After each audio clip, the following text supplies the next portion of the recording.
Ang ating pakikiramay sa pamilyang Kalagi ay tunay na pinapahalagahan. Maibsan ang kanilang nararamdaman pagdadalamhati dahil sa kanilang pagkawala ng kanilang mahal na tatay. At sa amin din, mabigat din sa aming kalooban sapagkat ay tinuturing din namin siyang tatay sa aming kongregasyon. Sa gabing ito, makapakinig tayo ng isang talk. May kugnayan sa patay, anong kalagayan ng patay, anong pag-asa ng patay. Higit sa lahat, kung bakit tayo naririto sa panahong ito.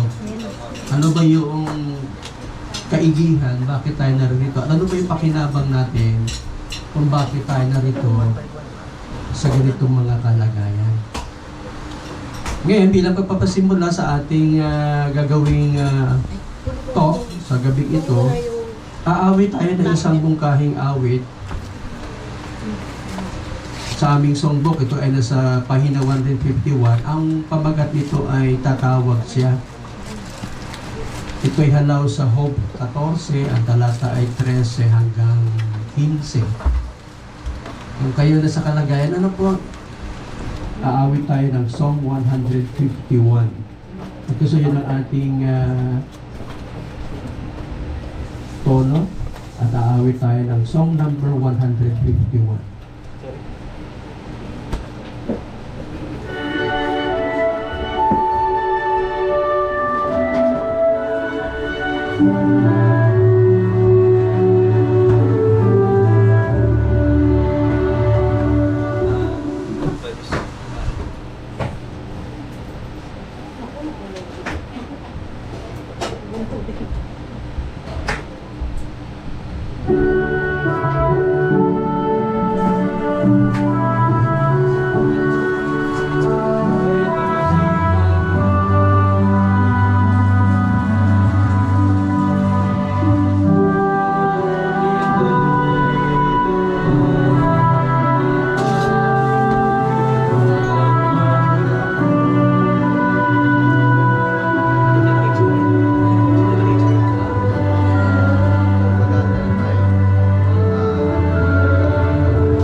Tayo po ay sandaling mananalangin. Diyos na makapangyarihan sa lahat, na ang pangalan ay Jehovah, Diyos na sinasamba namin sa Espiritu at katotohanan, Diyos na pinili naming paglingkuran at sambahin. Kami, Ama, ay dumudulog sa inyong trono sa kalangitan. Una-una po ay humingi kami ng gabay na maging mapayapa ang takpong ito, Ama, sa inyong presensya. At inaasahan din namin ito na maging maayos ang burol ni Tatay Kanagi, Ama, maiusan ng pagdadalang mandi ng mga kapamilya niya at maging mga kaibigan niya at mga kapitbahay niya na ganito, Ama.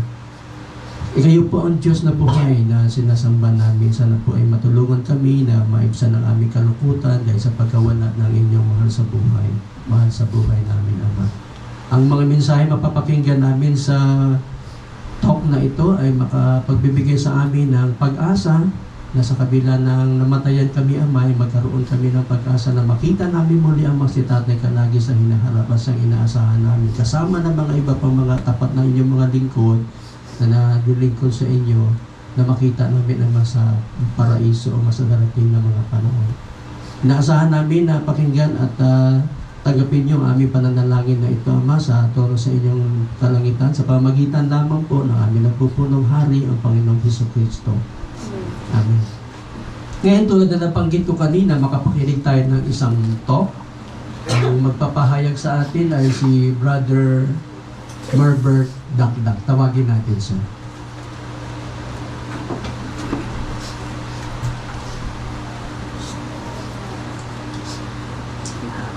Nais ko lang banggitin yung sinasabi ng Biblia doon sa Ecclesiastes, Kabanata 3, talata niya ay 4.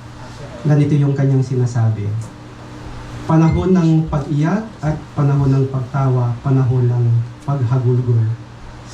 So nung kasama natin si Tatay Eduardo, o kilala sa tawag na Tatay Kalagi, yung mga masasayang moments na naging kasama natin siya noong buhay siya, ay nakitawa tayo. Ngayon naman, panahon naman ito ng pag-iyak. Pag-iyak para makidalamhati doon sa mga pamilyang naiwan ni Tatay Eduardo, o tinatawag natin Tatay Kalagi. Makidalamhati tayo doon sa kanilang naiwang anak, mga apo, mga kapatid at mga kapitbahay na malalapit kay Tatay Kalagi. Bueno, si Tatay Eduardo Kalagi ay ipinanganak noong May 10, 1936.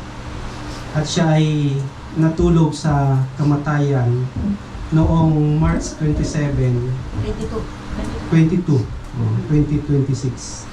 At siya ay may edad ngayon na 89. Siya ay kinasal sa kanilang asawa na si Nanay Lolita noong April 21, 1954. At nagkaroon sila ng 10 anak, no? Pero ang buhay ay 6. Yung 6 na anak nila ay sina Kuya JC, si Ate Lily, Kuya Edgar, Ate Gigi, at Ate Lovely. At si Ate Edith. Nagkaroon naman sila ng 22 mga apo. Ang kanilang apo ay sina Jerlyn, Chris, Margie, si Nathan, si Janine, si Levi, si J. Flor, Floridette, si Jason, si Floreline, Floricel, Florimay, Shulamita, Joyce, Edward, Jared, Jeremy, Jara, Tonton, Jonas, Ralph, at si Shani. At naiulat din yung mga kapatid na buhay pa ni Tatay Eduardo, no? Na sina Nanay Florentina at Tatay Fruto. At naiulat din yung kasigasigan niya sa paglilingkod din sa ministeryo. Kasi si Tatay Kalagi ay naglingkod bilang elder sa Batasan Hills Congregation sa loob ng 25 years. At naglingkod din sila bilang regular pioneer at nagsimula sila noong May 1, 2008. Kaya may kabuuang taon yung kanilang paglilingkod bilang regular pioneer na mahigit 17 years sa paglilingkuran. So yun yung mga alaala ni Tatay Kalagi na nagawa niya, na inaalaala din natin ngayon. At si Tatay ay kilala din bilang mabait na tatay, no? Gaya sinabi ng ating chairman kanina, siya ay tatay ng kongregasyon, ama, at kaibigan. Yun yung pagkakakilala natin kay Tatay Eduardo Kalagi. At mayroong mas nakakakilala kay Tatay Kalagi na kasama niya sa paglilingkuran sa loob ng 17 years na regular pioneer at naging elder sila. Mayroon tayong kakapanayamin na mas nakakakilala doon sa mga napakagandang ginawa ni Tatay Kalagi. Andyan si Brother Falurin. Ikikwento ni Brother Falurin yung mga gandang katangian ni Tatay.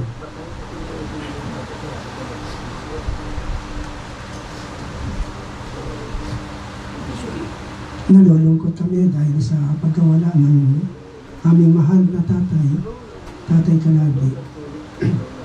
Pero may naiwan siyang magandang halimbawa para sa amin. Tulad na nung binanggit ng ating speaker, si tatay ay napakabait. Bakit nasabi ko? Kapag siya ay nandito sa bahay at dahil dito ang tagpuan, hindi pwedeng hindi kaalugin nung anumang nariyan sa lamisa. Kaya nakita ko na talagang napakabait. Isa pa, kapag kami ay pagkatapos ng aming gawain ministeryo, talagang naghahanda siya ng merienda. Kaya nakaka-aliw o nakakatulong para mapatid yung uhaw ng mga kapatid kapag lumalabas sa larangan. Nakakatuwa din na bagamat si tatay noon ay mayroon ng nararamdaman, pilit pa rin siyang sumasama sa larangan at hindi siya pwedeng hindi siya lumabas kasi nga yung kanyang sigasin ay napakatindi. At bagamat siya ay may edad, lumalabas pa rin sa bandang hapon doon sa park. Gusto niyang matulungan at maturuan pa ang maraming tao. At isa pa na kita ko kay tatay ay magandang halimbawa na nag-iwan sa amin. Sa kanyang edad na alam kong medyo mahirap, pero sinisikap niya na gamitin yung kanyang buhay para paglingkuran ng Diyos na Jehova. Kaya masasabi ko, isang napakahusay na halimbawa na maaari namin tularan habang kami ay nabubuhay. So nakita natin na talagang isang huwaran, no?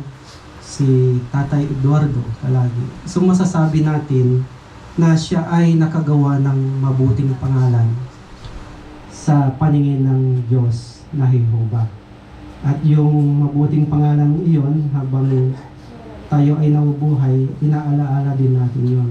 Yun yung dahilan din na tayo ay malungkot dahil sa natulog na sa kamatayan ang ating huwarang tatay na si Tatay Eduardo Kalagi.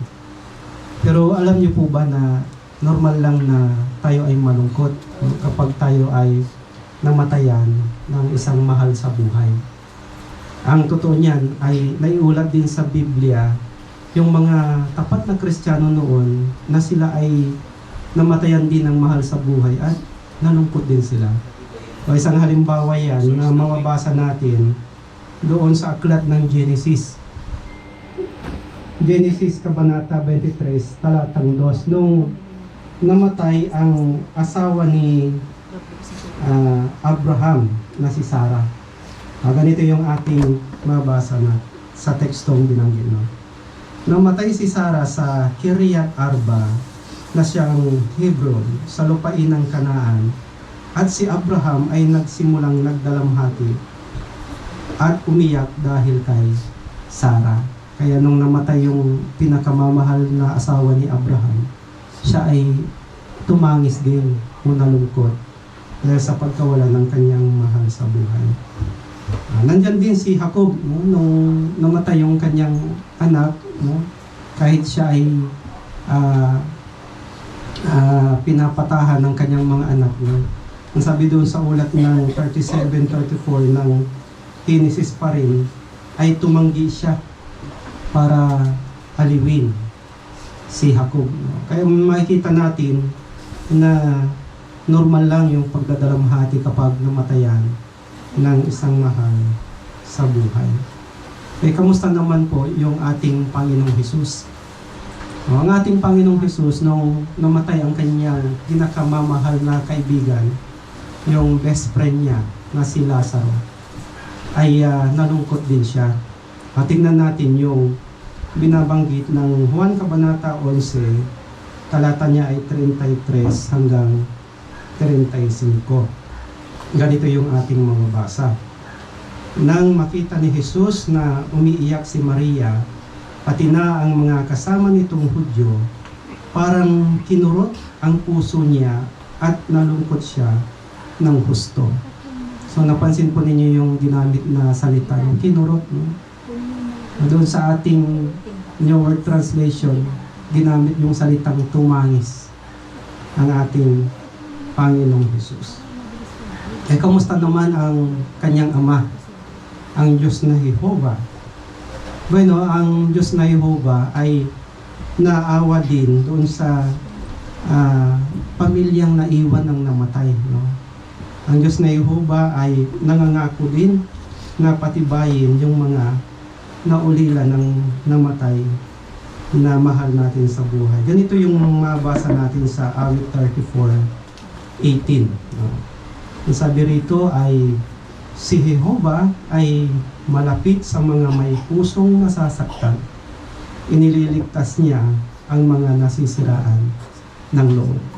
Diba ganun din yung naramdaman ng Diyos na Jehovah kapag mayroong namatay na tapat na lingkod niya?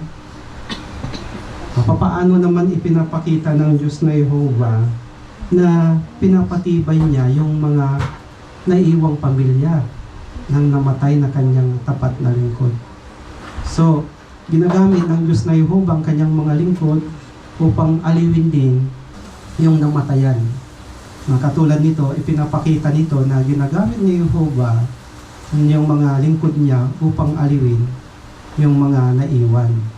Kaya, yung pagka naririto natin ngayon, ay ipinapakita niyan na si Jehovah ay tanging Diyos na nagbibigay ng kaaliwan. Ginagamit din ng Diyos na Jehovah yung kanyang pangako sa hinaharap. No? Yung pangakong iyon ay nagbibigay sa atin ng lakas upang mapagtagumpayan yung kalungkutan sa mga panahong ito. Bueno, ang totoo niyan sa kalagayan natin sa ngayon, ang kamatayan ay hindi orihinal na layunin ng Diyos na Jehovah. Kung paano po natin nasabi iyon. Pero ang tatlong dahilan na masasabi natin hindi layunin ng Diyos na mamatay ang tao. Basahin po natin doon sa ulat ng Genesis, Kabanata 2, talata niya ay 7.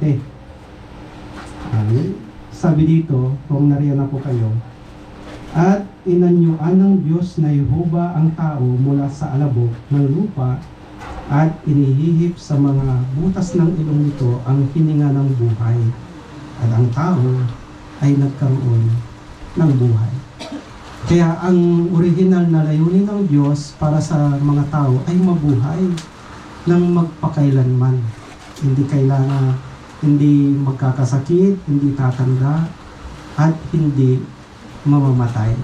At kung ipagpapatuloy pa rin natin yung pagbabasa doon sa 15, 17 hanggang 19, yung ikalawang rason kung bakit hindi layunin ng Diyos na Jehovah na mamatay ang tao, kasi inilaan niya yung napakagandang tahanan o yung tinatawag na Garden of Eden, paraiso, na kung saan yung mga tao ay mabubuhay sila ng walang hanggan, ng perfecto, no? Perfecto sila, hindi sila makakasakit, hindi sila mamamatay. At yung ikatlo, nagbigay ng babala ang Diyos na Jehovah para yung tao ay maingatan niyang buhay yung kanyang sarili. Kaya naglagay siya ng babala na kung sila ay masunurin, ay hindi sila mamamatay. So nakita natin yung tatlong paraan na nagpapakita na talagang hindi original na layunin ng Diyos ang kamatayan kung sila ay maging masunurin.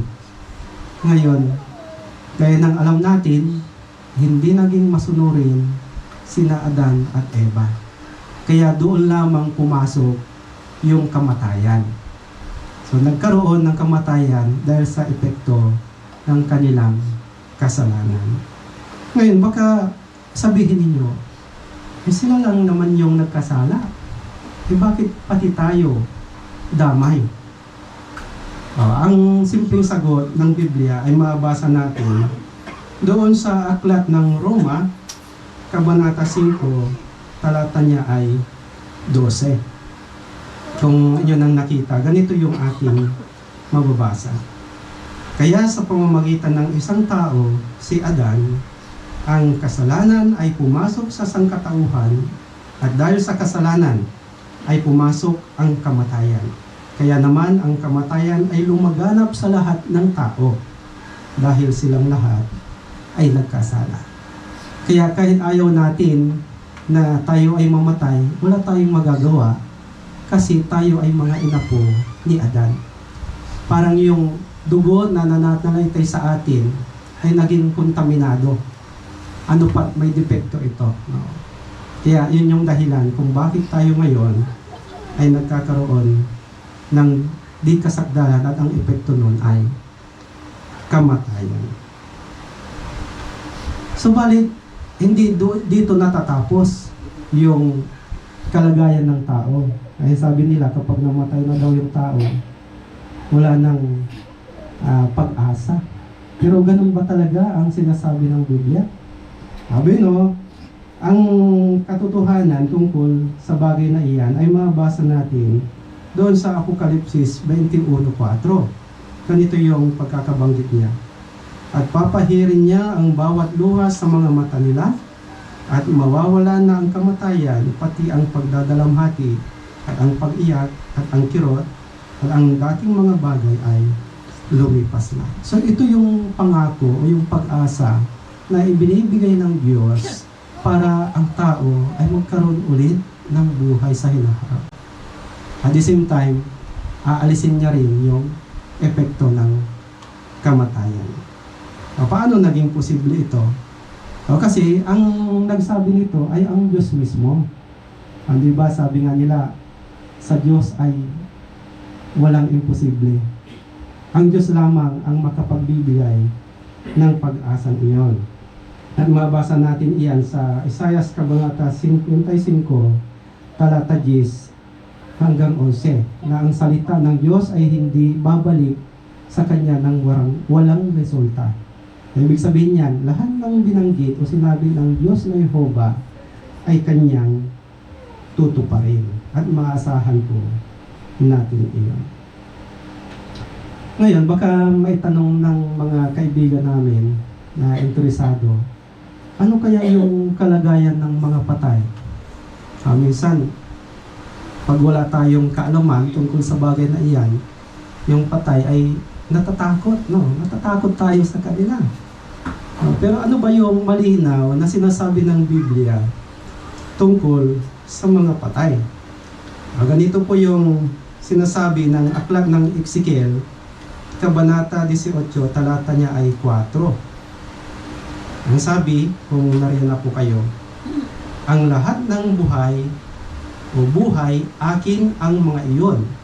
Sa akin ang buhay ng Ama at ng Anak. Ang taong nagkakasala ang siyang namamatay. So, kapag ang isang tao ay namatay, wala na siyang alam. No? Hindi totoo yung sinasabi nila na kapag namatay daw yung tao, mayroong humihiwalay na kaluluwa sa kanya. Kasi binanggit dito sa tekstong binasa natin na yung kaluluwa ay tumutukoy lamang doon sa mga taong buhay. At sila yung namamatay. At isa pang teksto na nagpapatunay ng kalagayan ng mga patay ay mabasa din natin doon sa aklat ng Ecclesiastes, Kabanata 9, talata niya ay 5. Ganito po yung kanyang binabanggit. Dahil alam ng mga buhay na mamamatay sila, pero walang alam ang mga patay. Wala na rin silang tatanggaping gantimpala dahil lubusan na silang nalimutan. Kaya kung ilologic natin, yung kamatayan ay kabaliktaran ng buhay. Kasi kung ano yung nagagawa mo nung buhay ka pa, ay hindi mo na iyon magawa kapag namatay ka na. Kasi walang kabatiran, no? Wala nang alam. Kaya kahit nandito tayo ngayon, si Tatay Eduardo ay hindi na niya alam kung ano yung nangyayari, no? Sa kanyang paligid. Yeah. So, ang tanong, meron pa bang pag-asa yung mga patay, gaya ng binanggit natin kanina? No? Meron bang pag-asa? Meron ba tayong proof sa Biblia na nagsasabi na mayroong pag-asa yung mga namatay na mahal natin sa buhay? Bueno, mababasa natin yung teksto doon sa aklat ng Mateo, Kabanata 20, talatang 28. Ganito yung kanyang sinasabi o binabanggit. Kung paanong ang anak ng tao ay dumating hindi para paglingkuran, kundi para maglingkod at ibigay ang buhay niya bilang pantubos na kapalit ng marami. Kaya naging posible yung pag-asang buhay na walang hanggan dahil sa itinigis na dugo ng ating Panginoong Hesus bilang pantubos. Kaya yung pag-asang iyan ay talagang maaasahan natin dahil sa ginawang sakripisyo ng ating Panginoong Hesus. At ito pa yung isa pang teksto sa Biblia na nagpapatunay na talagang mayroong pagkabuhay muli. Doon sa unang Korinto, Kabanatang 15, talatang 22 hanggang 23, ay si Jesucristo mismo ay binuhay mula sa kamatayan. Kaya nagpapakita iyon bilang halimbawa na mayroong pagkabuhay muli sa hinaharap. Di ba alam natin yon na nung siya ay namatay, 3 araw at siya ay binuhay muli ng kanyang ama at siya ay pumunta sa langit. At isa pa, ang Panginoong Hesus din mismo ang siyang gagamitin ng Diyos para buhayin yung mga patay. Saan po natin mabasa yan? Mabasa po natin yan sa aklat ng Juan, Kabanata 5, talata niya ay 28 at 29. Ganito yung kanyang binabanggit. Huwag kayong mamangha rito dahil darating ang panahon na ang lahat ng nasa mga libingan ay makaririnig sa tinig niya at mabubuhay silang muli. Ang mga gumawa ng mabubuting bagay tungo sa pagkabuhay muli sa buhay, pero ang mga gumawa ng masamang bagay tungo sa paghatol. So ano yung point na binanggit dito? Makakarinig sila ng tinig. Kaninong tinig? Kay Jesus, ang ating Panginoon Jesus, na siyang inatasan ng kanyang Ama, ang Diyos na Yehova, na bubuhay sa mga namatay nating mahal sa buhay. Ngayon, yung pag-asa na ibinigay ng ating Panginoong Hesus ay nabuksan yung dalawang pag-asa. Yung unang pag-asa ay magkaroon ng buhay na walang hanggan tungo sa langit. At yung ikalawa naman ay ang karamihan nabubuhay sa paraisong lupa. Pero ang tanong, lahat ba ng mga bubuhayin ay mapupunta sa langit? Dahil binabanggit din ng Biblia na mayroong itinakdang bilang. Sila ay maliit na grupo na may bilang na 144,000. At ano yung layunin nila? Bakit sila ay pupunta doon sa langit? Doon sa aklat ng Apokalipsis, Kabanata 20, talatang 4, sila ay pinili ng Diyos na Yehova at ng Panginoong Hesus bilang mga saserdote o mga hari sa langit, nakasamang maghahari ng ating Panginoong Hesus. Kaya yung mga may pag-asang mabuhay ng walang hanggan sa langit ay may takdang bilang at may layunin yung kanilang pag-asa. Kamusta naman po yung ikalawang pag-asa? Yung ikalawang pag-asa ay mabasa natin sa Juan Kabanata 10, talata niya ay 16. Ganito yung kanyang pagkakabanggit. At mayroon akong ibang mga tupa na hindi sa kulungang ito, kailangan ko rin silang akayin at makikinig sila sa tinig ko. At sila ay magiging iisang kawan sa ilalim ng iisang pastol. So ito yung tumutukoy doon sa karamihang mga bubuhayin muli na mayroong pag-asang mabuhay dito sa paraisong lupa. At yan din yung ipinangako ng Panginoong Hesus doon sa kanyang katabi na ipinako sa tulos nung siya ay mamatay, no? Ang hiling niya sa Panginoong Hesus ay alalahanin siya kapag siya ay dumating na sa kanyang kaharian. At ano yung pinangako ni Hesus? Buhay na walang hanggan dito sa paraisong lupa. Yan. Hindi ba napakagandang pag-asa iyan na ibinibigay ng Diyos na Yehova kahit na nagdadalamhati tayo ngayon? No, naiibsan yon dahil sa pag-asang iyan na hinihintay natin. At hindi lang yun, no? Kasi yung mga tao din na hindi nagkaroon ng pag-asang makilala ang Diyos na Yehova, ay may pag-asa din sila. No? Bibigyan sila ng pag-asa ng Diyos na Yehova na magkaroon din ng buhay sa hinaharap. No? Yan yung iniulat naman ng Gawa, Kabanatang 24, talata niya ay 15. Ngayon, ano naman ang ipinapaalaala sa atin ng burol na ito? Unang libing na ito.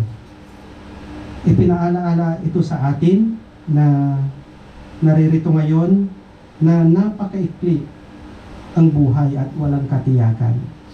Binabanggit iyan ng Ecclesiastes Kabanata 9, talatang 11, na tayong lahat ay napapaharap sa di inaasahang pangyayari. So, hindi natin alam kung anong mangyayari sa atin bukas, makalawa, susunod na buwan, kasi apektado tayo ng di inaasahang pangyayari.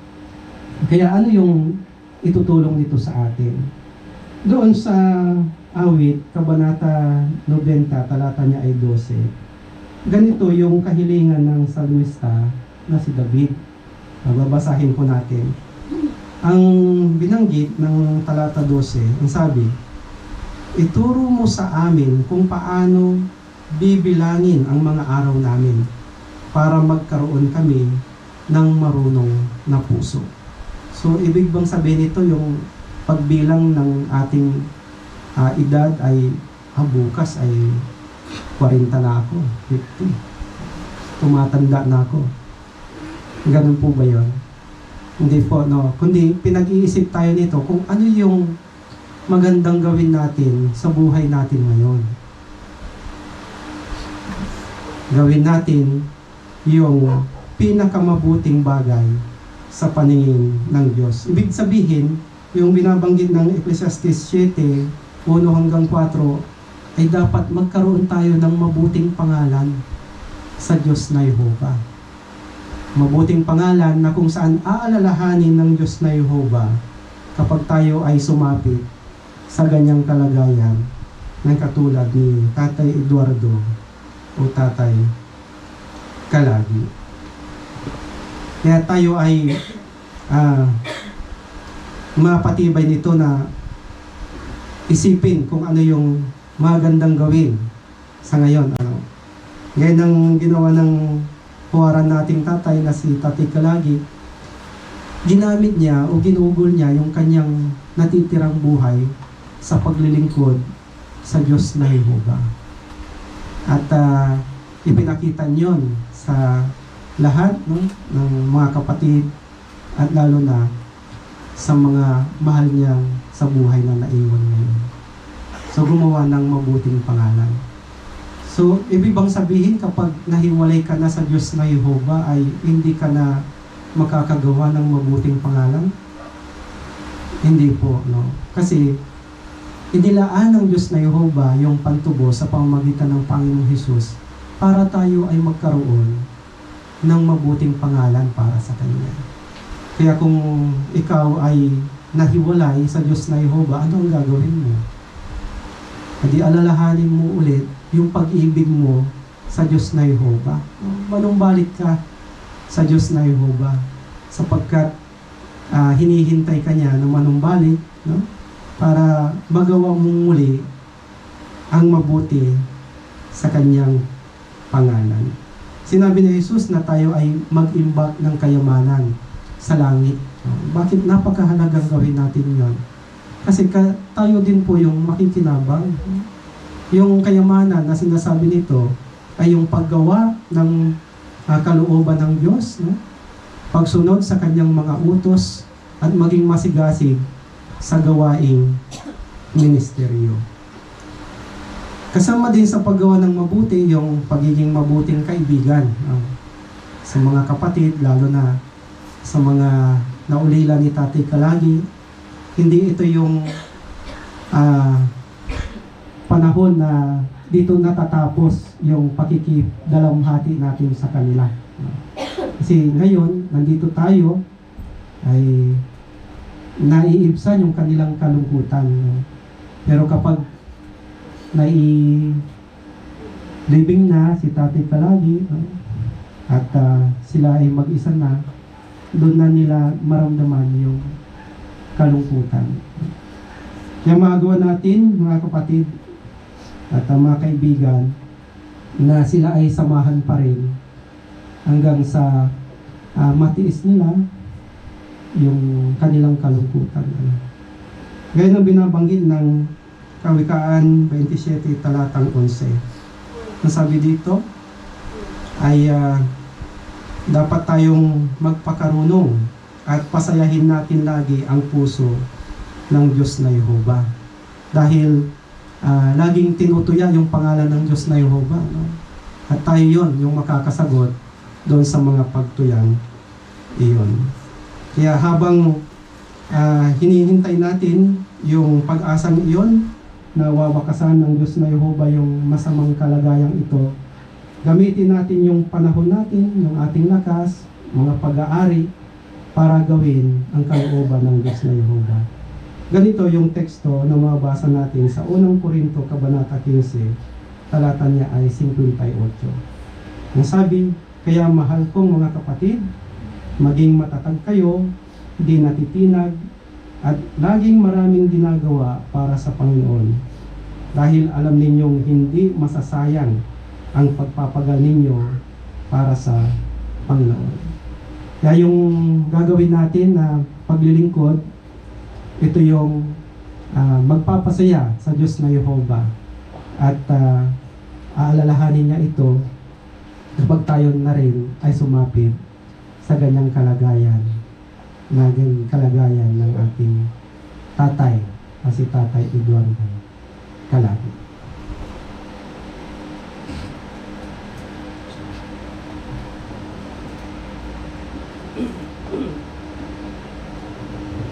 Maraming salamat, Brother Marbert Dakdak, sa inyong mahusay at maliwanag na papapaliwanag kung bakit namamatay ang tao, ano ba yung pag-asa ng mga namatay, At ano ang kapakinabangan ng tayo ay naririto at napakinggan natin yung pahayag na ito. Nandito tayo ngayon sa buro ni Tatay Kalagi.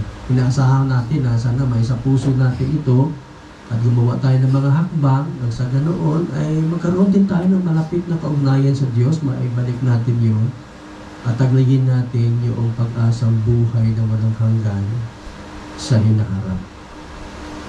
Ngayon, bago tayo magtatapos sa pag-aawit at panalangin, sa Wednesday ay April 3, that is Friday, si Tatay Kalagi ay i-cremate sa St. Peter sa oras ng 12 noon. Kaya pwede din natin silang samahan tulad ng binanggit ni Brother Dakda, yung kanilang maibsan na kanilang pagdadalang hati. Alam po natin kapag mag-isa na lang, marahil si JC, si Edith, di ba pag mga kapatid, doon nila mararamdaman yung pagkawala talaga ni tatay, maging yung mga apo nila. Okay, di maraming salamat sa inyo lahat. Ngayon ay aawit tayo muli ng isang mungkahing awit, song number 139. Ang song number 139, ang pamagat nito ay kapag naging bago ang lahat ng bagay. Pagkatapos ng ating pag-awit, pakisuyuan natin si Brother Herbert Dakdak na pangunahan tayo sa pansarang pananalangin. Samantalang pakinggan natin ang tono mula sa ating recording, tapos aawit tayo ng isang masiglang pag-awit.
O Diyos na makapangyarihan sa lahat, Diyos ng mga buhay, hindi ng mga patay, o Diyos na nagtataglay ng banal na pangalang Jehova.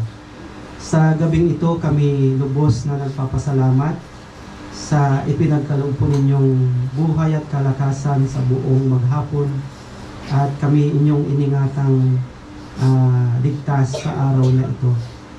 Sa gabing ito, kami nalulungkot dahil sa pagkamatay ng aming mahal na kapatid, mahal na tatay, at huwarang Kristiyano na si Tatay Eduardo Calagi. Tunay po na ang kalagayang ito ay malungkot, yamang napakahirap na kalagayan ang aming dinaranas, Ama, lalo na ng pamilya ni Tatay Calagi na naiwan nila. Kaya pagkakataon ng bawat isa sa amin na patibayin ang isa't isa, at upang sa gayon ay makapanatili po kami na patuloy na naglilingkod sa inyo kahit sa may hirap na sitwasyon na tulad nito. Diyos na Jehova, alam po namin na ang inyong kaharian lamang ang siyang tunay na magkapagbibigay ng pag-asa, Ama. Kaya nawa po ay dumating na po iyan, at upang sa gayon ay kami din po ay makinabang lahat ng mga tao tapat na naglilingkuran sa inyo. Diyos na Jehova, sa gabing ito ay pansamantala po kami maghihiwalay kasama ng mga pamilya namin, mga kaibigan, mga kapatid namin sa espiritual. Sana patnubayan po kami na makarating ng tiwasay at ligtas sa aming tahanan, upang ang mga natitirang buhay namin ito ay magamit pa po namin upang kayo po ay patuloy na aming paglingkuran ng taos sa puso, Ama. Sa kabila ng pag-ibig ninyo sa amin ay nagkukulang po kami, nagkakasala sa aming mga pananalita, pag-iisip, mga paggawi na hindi namin namamalayan. At isuyo po, Diyos na Jehova, na kami ay patawarin. Tulungan ang bawat sa amin na handang magpatawad upang ang pagkakaisa at kapayapaan ay mapanatili po namin ito sa loob ng inyong organisasyon. Pakisuyo po ng aming dalangin, nawa inyong marapating tanggapin at dinggin amin pong ipinapaabot sa pangalan lamang po ng aming nagpunong hari, ang aming Panginoong Hesukristo. Amen.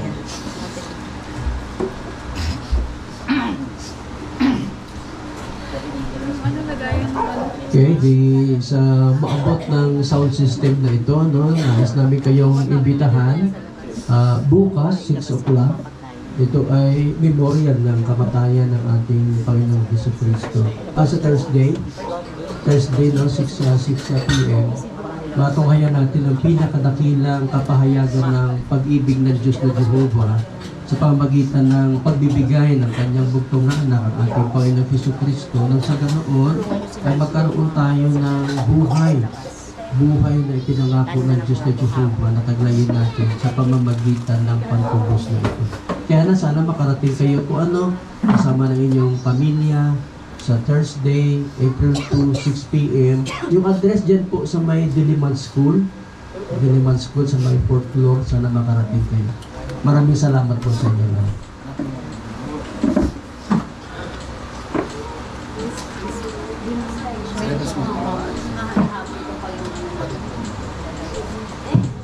Edith, pwede ba tawagin natin si Sister Edith, meron lang siyang sasabihin sa atin.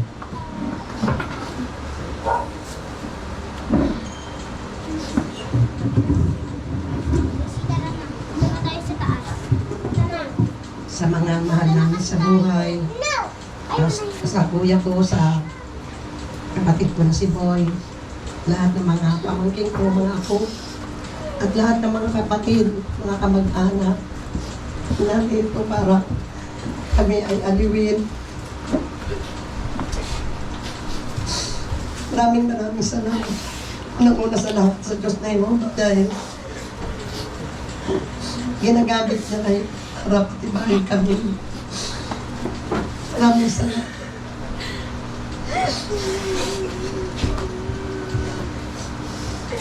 Nandiyan kayo na Kung nabubuhay pa si Papa, lagi nyo silang dinadalaw. Napatibay kami. Maraming salamat po. Batasan niyo sa congregation. Nabandaman ko yung pag-ibig ninyo sa amin. Lalo na kay Papa. Hindi niyo sila narinig.